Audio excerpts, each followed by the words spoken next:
ഷിബു നമസ്കാരം. നമസ്കാരം.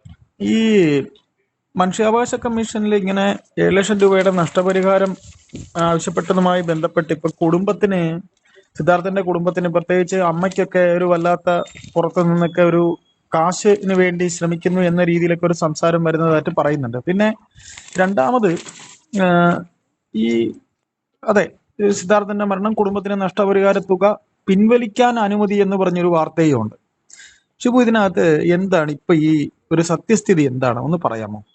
ഇത് നമ്മുടെ അല്ല, ഇത് നമ്മുടെ ആ, ഒരു മനുഷ്യാവകാശ കമ്മീഷനിൽ അന്ന് മരണപ്പെട്ടപ്പോൾ സാധാരണ പല പൊളിറ്റിക്കൽ രീതിയിലും പലരും ആ, ചില റിട്ടുകൾ ഇതൊക്കെ കൊടുക്കാറുണ്ട്, അതെ പരാതികളും എല്ലാം. അതെ അതെ. അത്തരത്തില് പരാതി കൊടുത്തതിന്റെ അടിസ്ഥാനത്തില് ഉം, നമ്മുടെ വചസ്പതി അദ്ദേഹം, അതെ.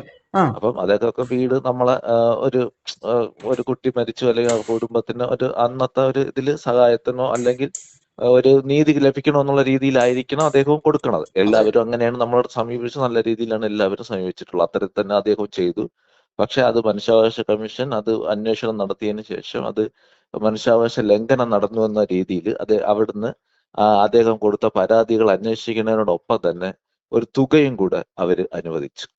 ഒരു എന്നും പറഞ്ഞിട്ട് അത് ഞങ്ങൾ അറിയുന്നത് ഇപ്പോഴാണ്. അപ്പൊ അത് സംസ്ഥാന സർക്കാർ ഇത് കുടുംബത്തിന് കൊടുക്കണമെന്നുള്ള രീതിയിലാണ് മനുഷ്യാവകാശ കമ്മീഷൻ കൊടുത്തത്, അങ്ങനെ അനുവദിച്ചത്. അപ്പൊ ആ തുകയ്ക്കെതിരെ സർക്കാർ അപ്പീലിന് പോയി. അത് കൊടുക്കാൻ കഴിയില്ല, അത് നിയമവിരുദ്ധ, അത് അങ്ങനെ ഒരു നിയമമില്ല എന്നൊക്കെ രീതിയിൽ പോയി. യഥാർത്ഥത്തിൽ ഞങ്ങള് അല്ല, ഇത് പൊളിറ്റിക്കൽ ഉള്ള രീതിയിൽ കുറച്ച് നേരത്തെ അവരൊക്കെ ചെയ്യുന്നതാണ്. അത് പല സംഘടനകളും പല രീതിയിലും ചെയ്യാറുണ്ട്. അത് പല സ്ഥലങ്ങളിലും ചെയ്യുന്നതാണ്.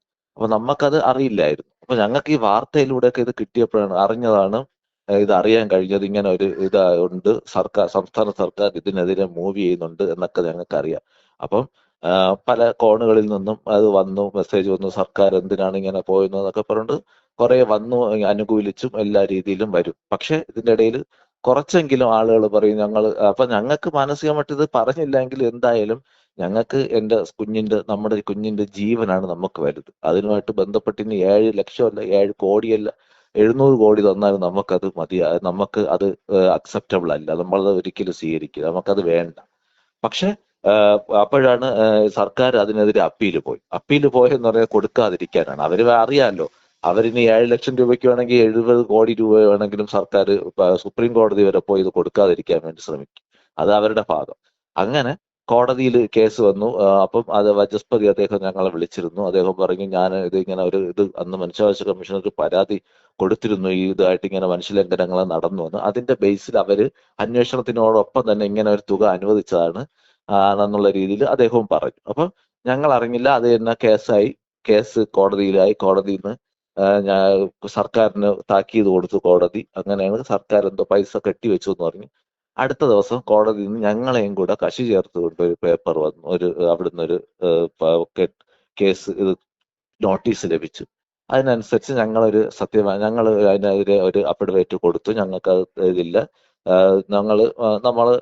നമ്മളത് താല്പര്യമില്ല എന്നുള്ള രീതിയിൽ ഒന്നും അത് അങ്ങനെ ഒരു അതിന് മറുപടിയും കൊടുത്തിട്ടുണ്ട്. അപ്പം കോടതി സർക്കാരിന്റെ വാദം പൊളിച്ചുകൊണ്ട് പറ്റില്ല, അവർക്ക് അത് കൊടുത്തേ പറ്റുള്ളൂ എന്ന രീതിയിൽ ഞങ്ങളെടുത്ത് ആ പൈസ വേണമെങ്കിൽ പിൻവലിച്ചോളാം എന്നുള്ള രീതിയിൽ പറഞ്ഞിട്ടുണ്ട്. പക്ഷെ ഞങ്ങൾ അത് പിൻവലിക്കുന്നുമില്ല, ഞങ്ങൾക്ക് ആ പൈസയുടെ ആവശ്യവും ഇല്ല. ഇത് അഹങ്കാരം കൊണ്ടോ പൈസ കൂടുതൽ ഉള്ളത് കൊണ്ടോ ഒന്നും അല്ല പറയുന്നത്. ഞങ്ങളുടെ കുഞ്ഞിന്റെ ആവശ്യമായിട്ടുള്ള ഒരു ബ്ലഡ് മണി എന്നുള്ള രീതിയിൽ അവന്റെ പേരിൽ 1 രൂപ പോലും ഞങ്ങൾക്ക് അതിന് ആവശ്യമില്ല. അത് ഞങ്ങൾക്ക് വാങ്ങാൻ കഴിയില്ല. അത് ഞങ്ങളെ മാനസികമായിട്ട് വളരെ ആഴ്ത്തുന്ന ഒരു കാര്യവുമാണ്. അത് ഞങ്ങൾക്ക് ആവശ്യമില്ല എന്ന് നേരത്തെ തന്നെ പല മാധ്യമങ്ങളിലൂടെ ഞങ്ങൾ അത് പറഞ്ഞു കഴിഞ്ഞു. പക്ഷെ കോടതിയിലെ പരിഗണനയിലും വരുമ്പോൾ ഞങ്ങൾക്ക് കോടതിയെ മാനിച്ചേ പറ്റുള്ളൂ. ആ രീതിയിൽ പോകുന്നുണ്ട്. കോടതിയെ എന്തായാലും ഞങ്ങൾ അത് അറിയിച്ചിട്ടുണ്ട്, ഞങ്ങൾക്ക് അത് വേണ്ട എന്നുള്ള രീതി. ഏതായാലും വിഷയത്തെ സംബന്ധിച്ച് ഇന്നിങ്ങനെ ഒരു പരാമർശം വന്നതിന്റെ അടിസ്ഥാനത്തിലാണ് താങ്കളെ ബന്ധപ്പെട്ടത്. ആ, അതായത് നിങ്ങൾ പറഞ്ഞത് തന്നെയാണ് കറക്റ്റ്. ആ കുട്ടിയുടെ ജീവനോളം വലുതല്ല ഇനി എത്ര നഷ്ടപരിഹാര തുകയും, അല്ലെ? അതെ അതെ. നന്ദി. Thank you. ഓക്കെ.